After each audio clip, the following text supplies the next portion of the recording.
누가복음 강해 설교를 계속하고 있습니다. 오늘은 누가복음 시리즈 13번째, 예수님을 향한 우리의 태도, 환영인가 배척인가, 이 제목으로 말씀을 같이 나누겠습니다. 여러분, 사람이 살아가면서 시험이 옵니다. 시험이 와요. 근데 우리 시험은 언제 끝날까요? 기말고사 끝나면 시험이 다 끝나는 겁니까? 수능 시험 끝나면 다 끝나나요? 끝나지 않더라고요. 시험은 계속됩니다. 죽을 때까지 시험이 옵니다. 근데 예수님이 오실 때 우리가 죽고 나야 아마 끝날 것입니다. 오늘 본문 말씀 이제 14절부터 읽었는데 13절을 한번 봐보세요. 13절을 보면 이렇게 말씀합니다. 마귀가 모든 시험을 마치고 한동안 그분을 떠나니라. 자, 마귀가 모든 시험을 마치고 그분을 떠나니라가 아니에요. 얼마 동안 떠났다고요? 한동안. 얼마 동안은 떠난다는 말이에요. 떠났다고 했는데 아주 의미심장한 그런 구절입니다. 마귀가 시험을 끝낸 것이 아닙니다. 한동안 예수님을 떠났다고 이야기합니다. 사탄이 시험이 끝낸 것이 아니에요. 사탄은 계속해서 찾아와 시험할 것입니다. 육신의 정욕으로, 안목의 정욕으로, 인생의 자랑으로 계속 찾아와서 우리를 시험할 것입니다. 사탄은 말이죠, 그리스도인이 잘 되는 것을 보지 못하는 그런 영악한 그런 인물입니다. 영계에서 이 사탄은 아주 마귀적이고 이 그리스도인이 잘 되는 걸 못 봐요. 그런 거를 못 봅니다. 또 찾아와 시험합니다. 어제로 끝난 것이 아닙니다. 오늘 또 찾아옵니다. 오늘 또 찾아와요. 그래서 스펄전 목사님은 목회자 후보생들에게 라는 책에서 이런 이야기를 냈습니다. 스펄전 목사님이 아주 놀랍게 사역을 하고 있었을 때 목회자 후보생들에게 주는 책에 그런 내용이 나오는데 뭐라고 이야기하냐면, 나는 간담이 서늘해졌다. 새 일이 펼쳐지는 것 같은 생각이 들면 나는 고무되기는커녕 깊은 나락으로 떨어졌다. 내가 뭐길래 저렇게 많은 사람들을 계속 이끌어야 한단 말인가, 이렇게 이야기를 했습니다.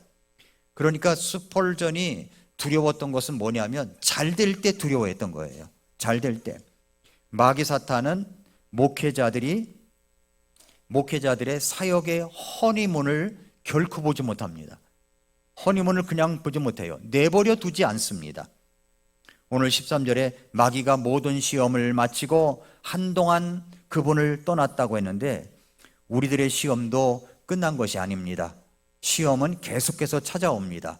지난달에 끝난 게 아니에요. 어제로 끝난 게 아닙니다. 오늘도 찾아오고 연말까지 조심조심 우리가 살아가야 됩니다. 한동안 떠나 있는 것이지 결코 끝난 것이 아니라는 겁니다.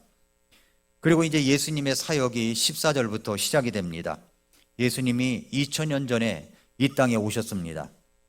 그런데 그 예수님에 대해서 반응은 두 가지입니다. 하나는 환영이고 또 하나는 배척이에요. 근데 오늘 말씀에도 환영하는 사람들이 있는가 하면 배척하는 사람들이 있다라고 하는 메시지의 골조입니다. 예수님의 초기 사역 속에서 확연히 드러난 두 가지 반응입니다. 환영인가 배척인가. 첫 번째, 갈릴리에서의 환영입니다. 14절 15절에 그 말씀이 나와요. 14절 15절 볼까요? 예수님께서 성령의 권능을 입고 갈릴리로 돌아오시니 그분의 명성이 두루 그 주변 온 지역에 퍼졌고 그분께서는 그들의 회당들에서 가르치시며 모든 사람들에게 영광을 받으시더라 라고 했습니다. 예수님께서 광야의 시험을 마치시고 성령 충만한 상태로 갈릴리로 돌아오셨습니다. 그런데 갈릴리 사람들이 대단히 환영을 했다라고 하는 겁니다. 왜 이렇게 환영을 한 것이었을까요? 그분의 명성에 대한 소문 때문입니다. 14절 보니까 누가복음 4장 14절 이전에 예수님은 이미 사역을 광야 시험을 끝내고 예루살렘에서부터 시작을 해서 사역을 이미 시작을 하셨습니다. 요한복음 1장 19절부터 4장 54절에 보면은 예수님은 이미 갈릴리로 오시기 전에 또 갈릴리 곳곳에서 사역을 시작하셨다는 겁니다. 먼저 침례 요한과의 만남이 요한복음 1장에 나오죠. 누가복음에서도 언급을 한 것입니다. 침례 요한에게 침례를 받으셨다고 그랬습니다. 그리고 요한복음 1장 35절부터 51절에 보면은 제자들을 부르셨어요. 안드레와 베드로, 빌립과 나다네엘을 부르신 일이 갈릴리로 오시기 전에 이미 이루어졌고, 요한복음 2장에 보면은 가나 혼인잔치가 있습니다.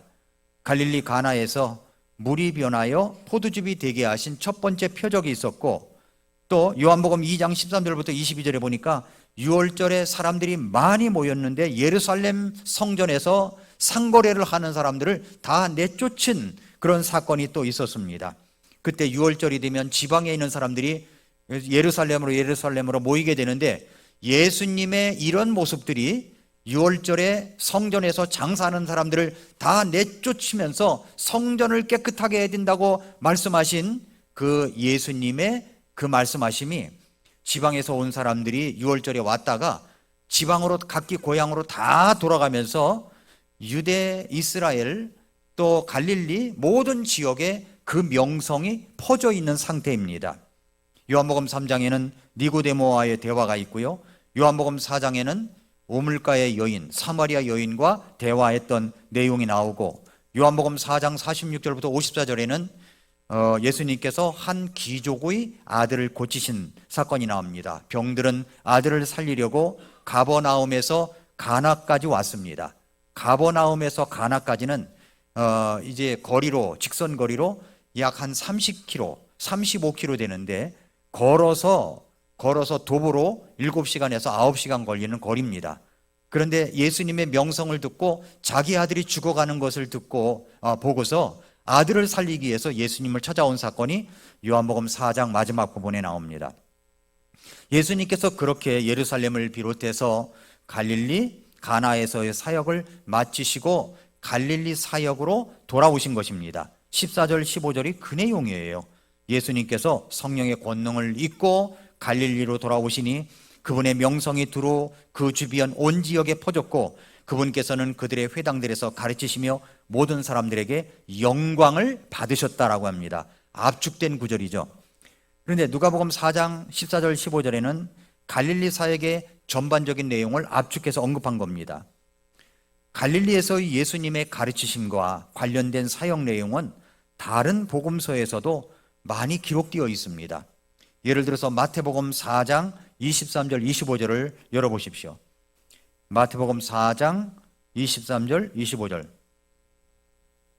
예수님께서 온 갈릴리를 두루 다니시며 그들의 회당들에서 가르치시고 왕국의 복음을 선포하시며 백성 가운데서 온갖 종류의 질환과 온갖 종류의 질병을 고치시니 그분의 명성이 온 시리아에 두루 퍼짐으로 그들이 갖가지 질병과 고통에 사로잡혀 앓는 모든 사람들, 마귀 들린 자들, 미친 증세가 있는 자들, 마비병 환자들을 그분께 데려오매 그분께서 그들을 고치시더라.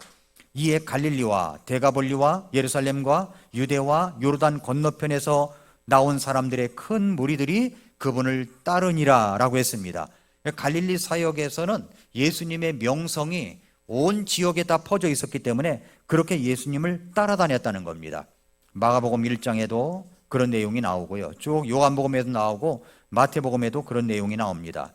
누가복음 4장 14절 15절은 그 예수님의 사역을 짧게 요약을 한 겁니다. 그런데 마태복음, 마가복음, 요한복음에 보면은 갈릴리에서 예수님이 사역하셨던 많은 장면들이 나옵니다. 여기에 갈릴리 사람들의 반응이 나옵니다. 모든 사람들이 예수님께 영광을 돌렸다는 겁니다. 모든 사람들의 영광을 받으셨다는 겁니다. 자, 모든 사람들에게 예수님의 초기 사역은 아주 큰 호응을 받았어요. 예수님의 가르침은 권위가 있었고 사람들은 이를 긍정적으로 받아들였습니다. 영광을 받으시다. 이 영광이라는 말은 그리스어로 독사라는 말인데 칭찬과 존경을 받으셨다는 말입니다. 명예를 올려드렸다는 말이에요. 그 사람들은 예수님의 가르침에 칭찬이 있었습니다. 존경이 있었습니다. 명예를 높여드리는 일이 있었습니다. 예수님의 초기 사역은 갈릴리에서 이런 환영을 받았다는 겁니다. 여러분, 갈릴리 사람들은 예수님을 환영을 했습니다. 그래서 우리는 이런 것을 중요시 여겨야 됩니다. 가르침의 중요성입니다. 예수님은 곳곳마다 가르치셨어요. 교리적 내용을 가르치셨습니다. 물론 병도 고치시고 또 모든 마귀들을 내쫓으시고 안진뱅이를 일으키시고 죽은 자를 살리시고 이런 내용도 있었습니다마는 예수님은 교리적 내용을 가르치셨다라고 말씀하고 있습니다. 그래서 디모데후서 3장 16절에 보면은 모든 성경 기록은 하나님의 영감에 의해 주어진 것으로 교리와 책망과 바로잡음과 의로 교육하기에 유익하다고 했습니다.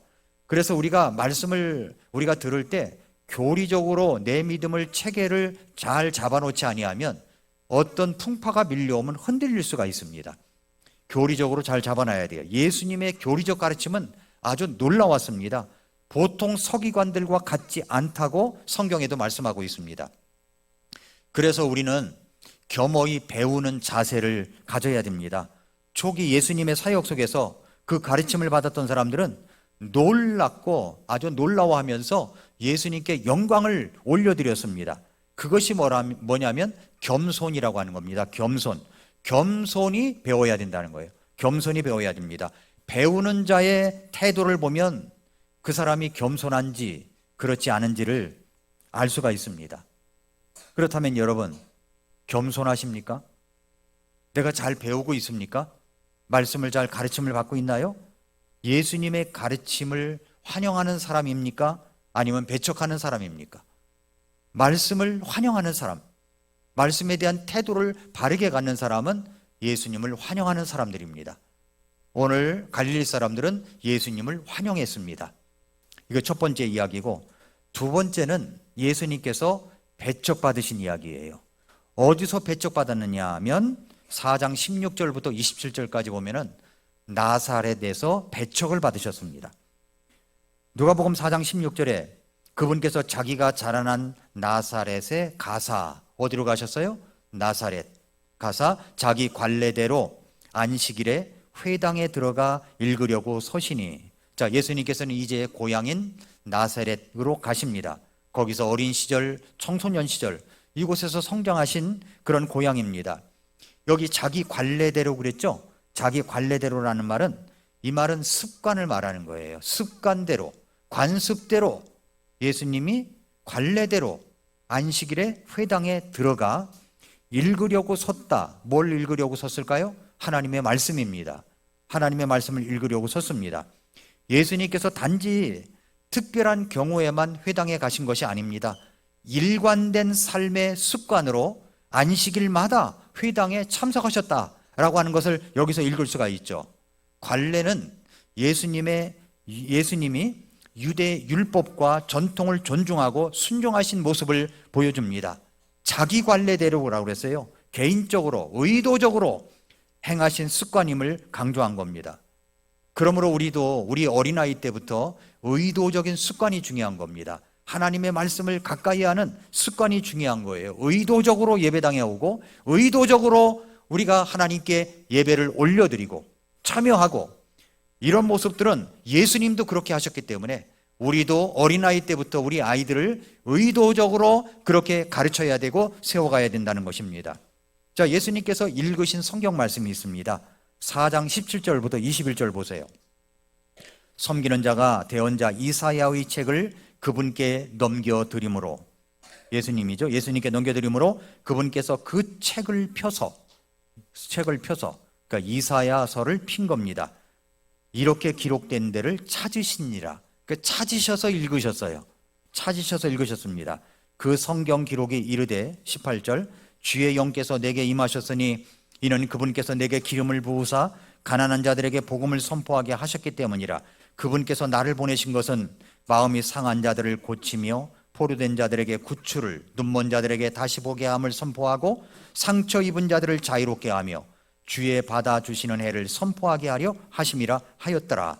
그분께서 책을 덮어 섬기는 자에게 다시 주시고 앉으심에 회당에 있는 모든 자들의 눈이 그분께 고정됨으로, 그분께 고정되어 있었어요. 그랬더니 그분께서 그들에게 말씀하기 시작하시되, 이 성경 기록이 이날 너희 귀에 성취되었느니라, 이 말씀을 하신 겁니다.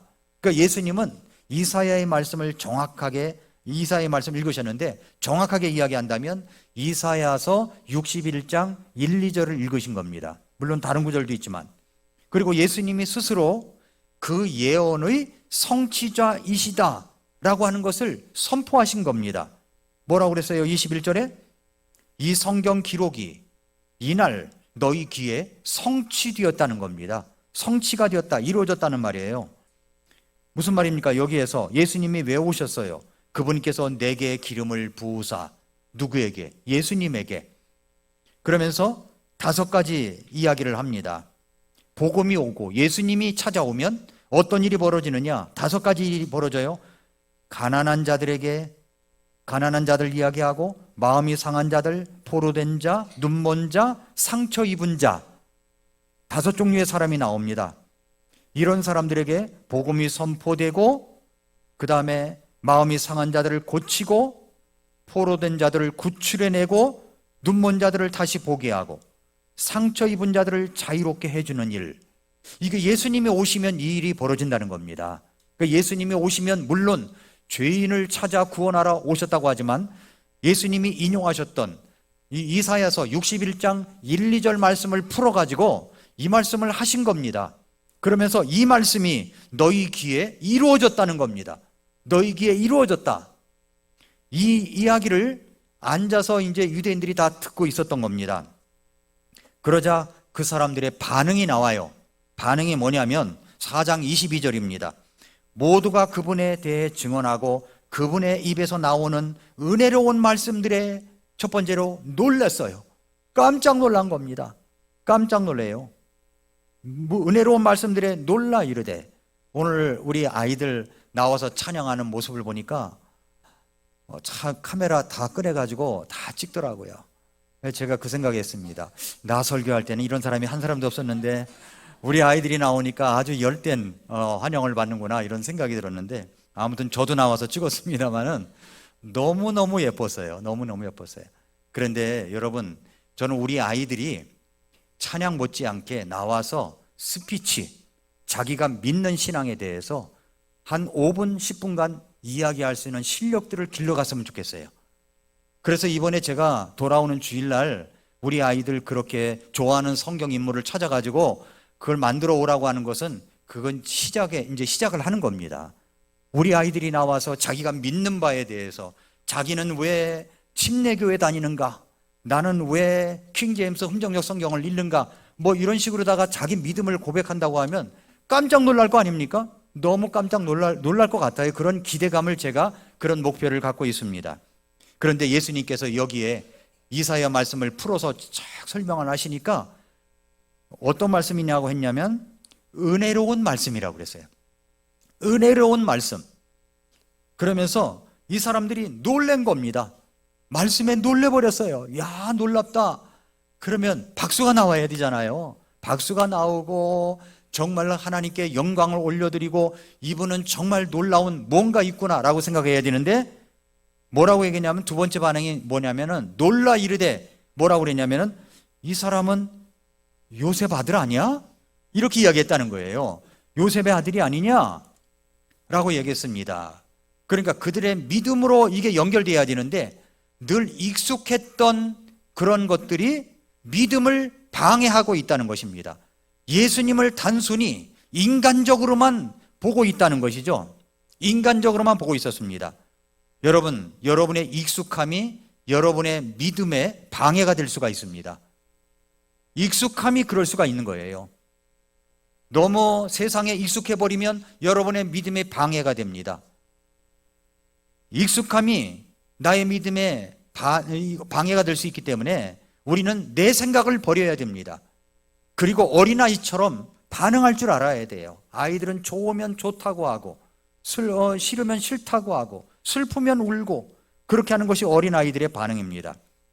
자, 이렇게 나사렛 사람들이 반응을 하자 예수님께서 또 말씀을 해주셨습니다.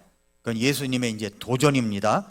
누가복음 4장 23절부터 27절에 뭐라고 얘기하냐면, 그분께서 그들에게 이르시되 너희가 분명히 의사야 너 자신을 고치라 하는 이 격언을 내게 말하며 이르기를 네가 가버나움에서 행하였다고 우리가 소문으로 들은 모든 것을 여기 네 고향에서도 행하라 하리라 하시고, 그러니까 가버나움에서도 물론 무슨 이제 기적을 일으키고 이런 것들이 있는데, 사람을 고치고 있는데, 야 여기서도 해야 될 거 아니냐 이렇게 이야기한 거예요.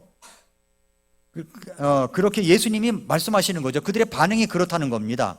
24절에 또 이르시되 진실로 내가 너희에게 이르노니 어떤 대언자도 자기 고향에서는 인정받지 못하느니라. 고향에서는 인정받지 못하는 모습들. 25절 그러나 내가 너희에게 진실을 말하노니 하면서 두 가지 이야기를 합니다. 진실을 말한다. 두 가지 이야기를 해요. 엘리사 시대에 있었던 일과, 그리고 엘리야 시대에 있었던 일과 엘리사 시대에 있었던 일을 이야기합니다.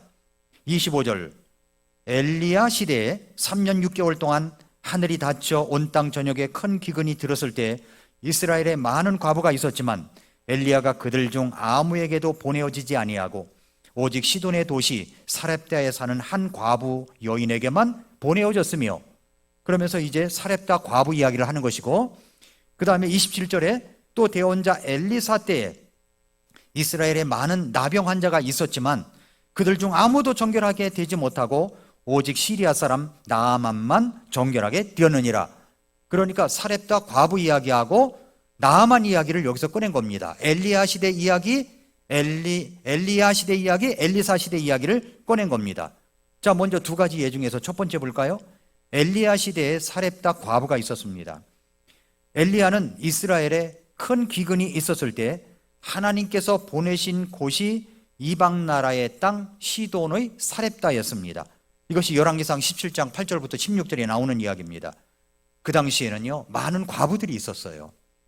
이 사렙다 과부에게만 보내어진 이유가 무엇 때문일까요?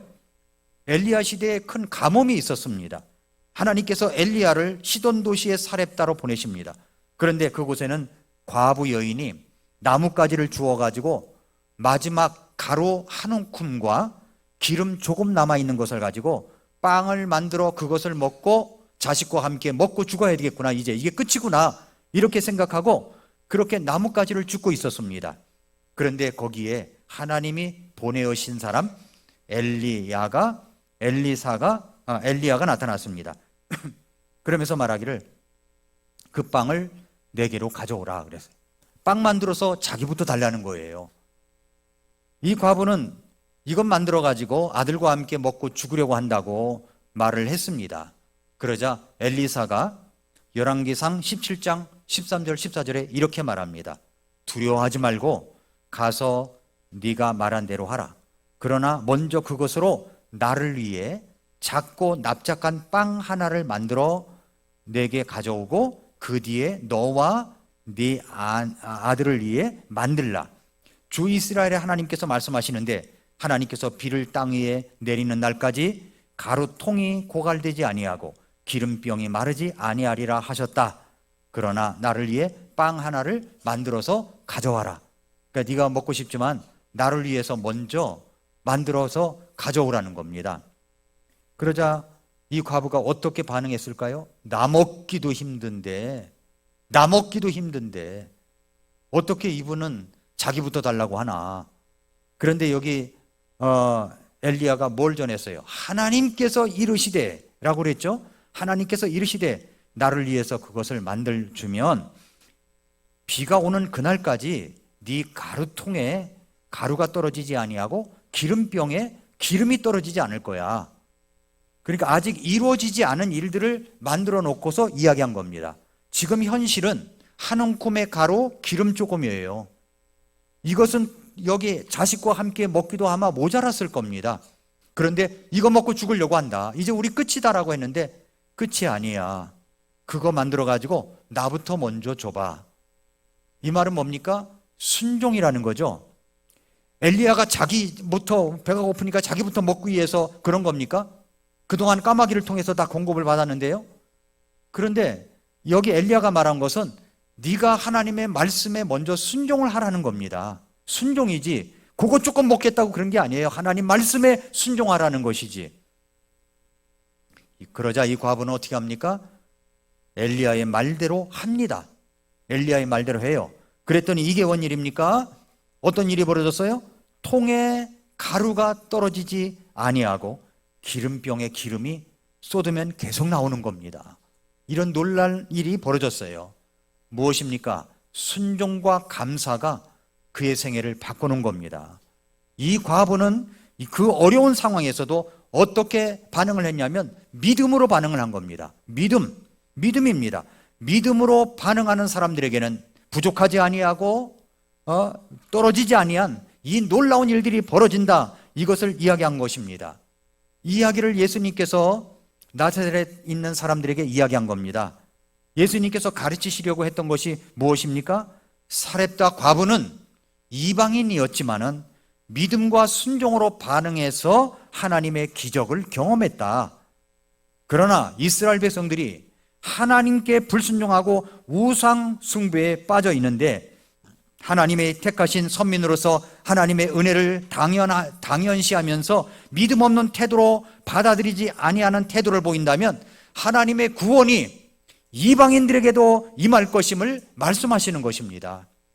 하나님은 내가 말이지 하나님이 택한 민족이야 이랬다고 해서 축복하는 것이 아니라 믿음으로 반응하는 사람들에게만 축복을 하신다, 이 말씀을 하신 겁니다. 이것이 바로 순종이고 이것이 감사한 거예요. 여러분, 우리 현실을 보십시오. 우리나라의 현실을 봐보세요. 여러분의 현실을 봐보십시오. 그러면 이 현실이 아무리 쪼달리고 어려워도 하나님의 말씀에 순종을 하면 하나님께서 놀라운 역사가 일어나게 해주시는 겁니다. 이 사실을 믿으십니까? 믿는 자에게만 그 일이 일어난다는 것입니다. 이게 이제 엘리야 시대에 일어났던 일이고 엘리사 시대입니다. 열왕기하 5장에 일어난 일인데 여기 나아만은 시리아 군대의 장군이었습니다. 성경에서는 그 장군이 크고 존귀한 자였다고 이야기합니다. 시리아를 위하여 혁혁한 공로를 세워가지고 이분이 아마 이 시리아를 위해서 큰 일을 하는 장군이었습니다. 그러나 그는 나병에 걸려 있었어요. 나병에. 그런데 이제 전에 이스라엘에서 이제 포로로 잡아온 작은 소녀가 있었는데 이 소녀를 이 나아만의 와이프, 아내의 몸종으로 이제 섬기게 했습니다. 그 소녀가 가만히 자기 주인을 보니까 아무리 훌륭한 장군이지만 나병에 걸려 있거든요. 나병에 걸려 있으면 흉측한 모습일 것입니다. 사람이 가까이 하지 못할 거예요. 그런데 이 나아만의 아내에게 이 작은 소녀가 이야기를 합니다. 나아만의 질병을 보고 지나가는 말로 이야기했겠죠. 이런 이야기를 합니다. 주인마님, 우리 나아만 장군이 우리나라 사마리아에 있는 우리의 대원자에게 가면 그 나병을 고칠 수가 있습니다. 이 말을 한 거예요. 고칠 수가 있습니다. 여러분, 중한 병에 들면은 지푸라기라도 잡고 싶은 심정이 있는 겁니다. 그런데 이 나아만의 아내가 이걸 믿어버렸어요. 그래서 자기 이제 남편에게 이야기했고 이 말이 시리아 왕에게까지 들어간 겁니다. 시리아 왕에게까지. 그런데 이 왕도 그것을 믿어버렸어요. 그래가지고 나아만 장군과 그 사절단을 이제 이스라엘로 보낸 겁니다. 보냈어요. 그런데 그냥 보낸 것이 아닙니다. 그냥 보낸 것이 아니라 아예 나을 줄 믿고 깜짝 놀랄 선물까지 해서 보냅니다. 어떻게 보냈냐 그랬더니 은 10달란트, 금 6,000개, 의복 10벌. 이것을 이제 고대 기준에서 은금 의복은 아주 굉장히 귀중한 자산입니다. 일반 농민이나 평민이 평생 모으기도 어려운 재산입니다. 이것을 오늘날의 가치로 이제 환산을 해보니까 10달란트는 약 3억 원 정도 합니다. 10달란트가. 금 6,000개는 약 20억 원 정도 합니다. 그런데 의복은 보통 의복이 아니에요. 의복을 값으로 따져보니까 약 4천만 원 정도 한다. 그러니까 합해서 어느 정도의 선물을 가지고 왔냐면은 약 23억 4천만 원 정도의 선물을 가지고 간 겁니다. 나올 줄 믿고 간 거예요. 시리아 왕은 거기에다가 자기 친서까지 보냅니다. 편지를 써서 보내요. 뭐라고 썼냐? 보소서, 내가 내 신하 나아만을 편지와 함께 당신에게 보내었으니 이제 이 편지가 당신에게 다다르거든 당신은 그의 나병을 고쳐 주소서. 믿음 갖고 그렇게 한 거거든요. 고쳐 주소서. 왜냐하면 낫는다고 하니까. 그런데 그 친서와 사절단을 받은 이스라엘 왕은 믿음이 없었던 왕입니다. 그때 당시 여호람 왕이었어요. 그러면서 이것은 필시 시리아 왕이 나에게 시비를 걸어가지고서 분명히 쳐들어오려고 하는 것이구나. 내가 어떻게 병을 고치냐? 세상에 어떻게 그런 일이 있느냐? 그렇게 이제 생각을 하고 이야기를 했습니다. 깜짝 놀라서 어쩔 줄 몰라 했답니다. 지나가는 이야기지만 이런 예화가 있어요. 교회 앞에 어떤 술집이 있었답니다. 술집이 있었대요. 그러니까 이제 그 성도님들이 지나가면서 술집 없었으면 좋겠다 이렇게 생각할 거 아닙니까? 저는 우리 성내동에 점집들이 많아요. 골목골목마다. 그럼 지나갈 때마다 저 깃발 꺾어지게 하소서 이렇게 하고 지나가거든요. 이렇게 깃발을 해놓으니까 빨간 깃발 무슨 깃발 해놓으니까 저 점집이 없어지게 하소서 이렇게 하고 지나간단 말이에요. 그러니까 교회 앞에 술집이 있으면 좀 그렇잖아요. 그러니까 술집이 없어지게 해달라고 그렇게 아마 마음으로 빌었던 것 같아요. 근데 그 술집에 불이 났습니다. 그래가지고 술집 주인이 고소를 내버렸어요. 왜 그러냐면 분명히 교회가 기도해서 우리 집에 불이 났다는 거예요. 기도해서 불이 났다는 겁니다. 그래서 고소를 내버렸어요. 목사님이 하시는 말, 최 목사는 아닙니다. 목사님이 하시는 말, 아니 어떻게 기도했다고 불이 나냐고 라고 했다는 거예요. 지금 이스라엘 왕이 그런 모습이라는 겁니다. 내가 어떻게 이 병을 고치느냐. 그러자 엘리사가 이 이야기를 듣고 그 장군 자기에게 보내라고 말을 합니다. 엘리사는요, 그 나아만 장군이 사절단과 함께 오자 직접 나가지도 않았어요. 자기의 종을 시켜가지고 요르단강에 가서 7번 들어갔다 나왔다 이렇게 7번 하라라고 이야기를 했습니다. 그러자 나아만 장군이 기분이 나빴어요. 요르단강 강물 보니까 정말 지저분하던데 차라리 우리나라의 강이 더 깨끗하지 않느냐. 내가 차라리 돌아가겠다고 하니까 옆에 있는 참모들이 참 좋아해야 됩니다. 참모들이 좋아해야 되는 거예요. 참모들이 뭐랬냐면은 아니 이거보다 더한 것도 시키면 할 건데 그거 들어갔다 나왔다는 것이 뭐가 어렵습니까? 하셔야 됩니다 라고 해서 이 나아만이 요르단강에 갑니다. 그리고 한 번 들어갔다 나오고 2번 들어갔다 나오고 나병 환자예요. 6번 들어갔다 나와도 아무런 변화가 없습니다. 그러나 7번 들어갔다 나오니까 살이 어린아이처럼 깨끗하게 되었다고 이야기를 했습니다. 너무 놀랍지 않습니까? 이런 일이 있다는 것을 예수님이 이제 나사렛 사람들에게 이야기를 한 겁니다. 어떻게 하니까 병이 났어요? 순종하니까, 믿음 갖고 순종하니까 이 병이 났다는 겁니다. 예수님께서 왜 이런 이야기를 하셨을까요? 지금 예수님의 이야기를 듣고 있는 유대인들에게 이 말을 하는 겁니다. 나아만은 이방인인데도 말씀을 믿고 겸손히 순종하여 병이 나았는데 너희들이 나를 거부한다면 유대인이 아닌 이방인들에게 하나님의 은혜가 건너간다는 것을 보여주시는 말씀입니다. 믿음 없는 자들에게는 이런 은혜가 임하지 않습니다. 무슨 말입니까? 결국 믿음과 순종이 있을 때 내가 원했던 바랬던 은혜도 주어진다는 것을 보여주는 거죠. 그런데 유대인들은 그것을 배척했다는 겁니다. 예수님은 나사렛 사람들이 자신을 단순히 요셉의 아들 정도로 여기며 불신하는 태도를 보이시는 것을 지적하신 것이죠. 그들은 예수님께서 가버나움에서 행하신 기적을 듣고도 스스로 믿지 않고 특권의식 속에서 야 거기서도 병 고쳤으니까 여기서도 병 고쳐야지 이렇게만 반응을 보였다는 것이죠. 사렙다 과부와 나아만의 예는 하나님의 은혜는 믿음을 갖고 순종하는 자에게만 임한다. 배척하면 임하지 않는다. 믿음 갖고 순종하면 임한다 하신 것을 여기서 말씀을 보여주시고 있는 것입니다.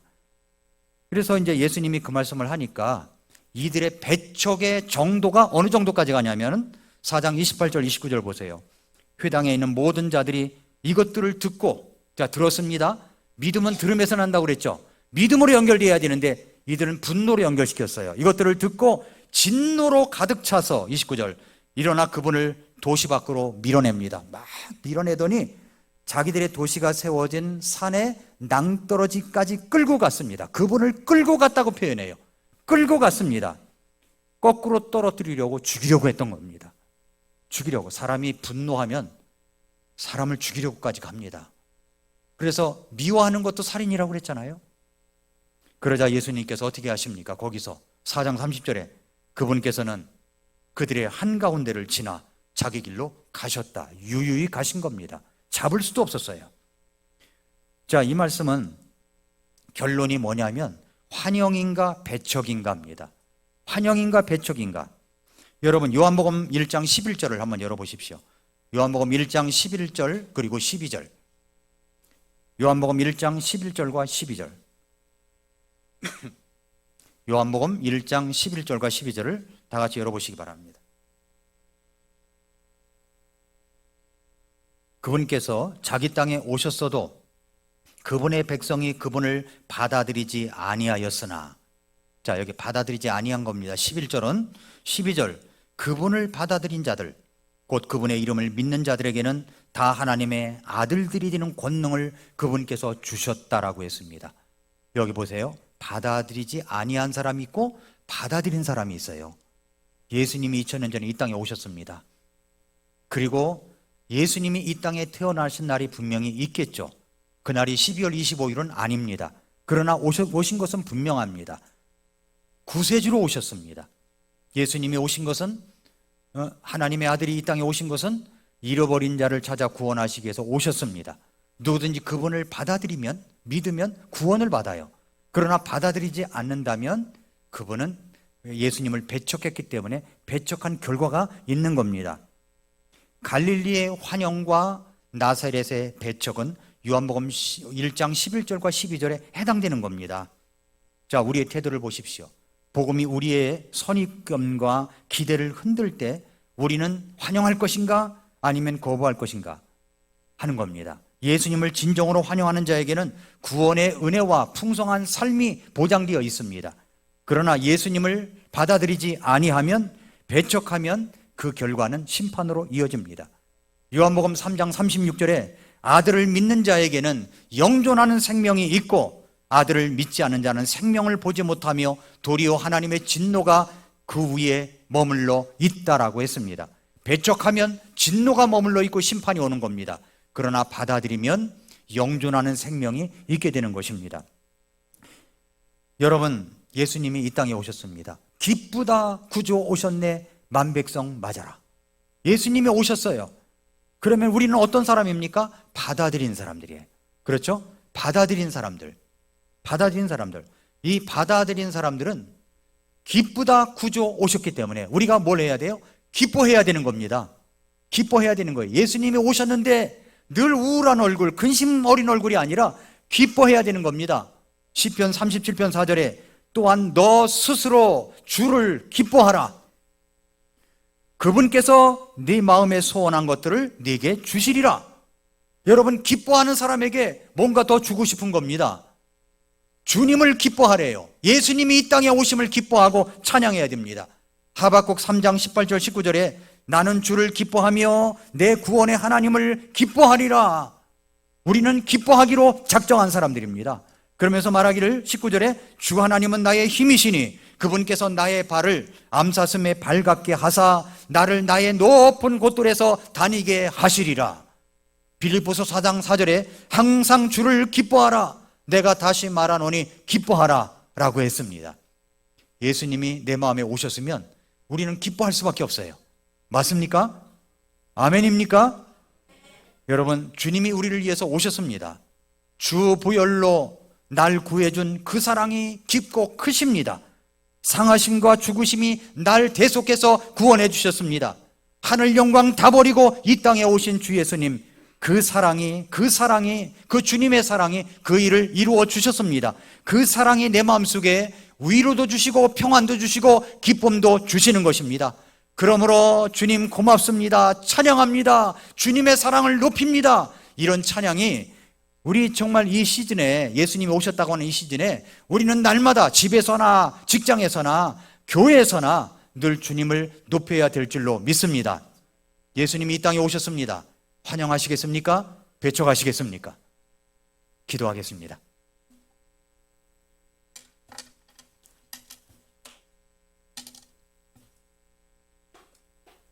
이 시간 조용히 머릿속에서 기도하겠습니다.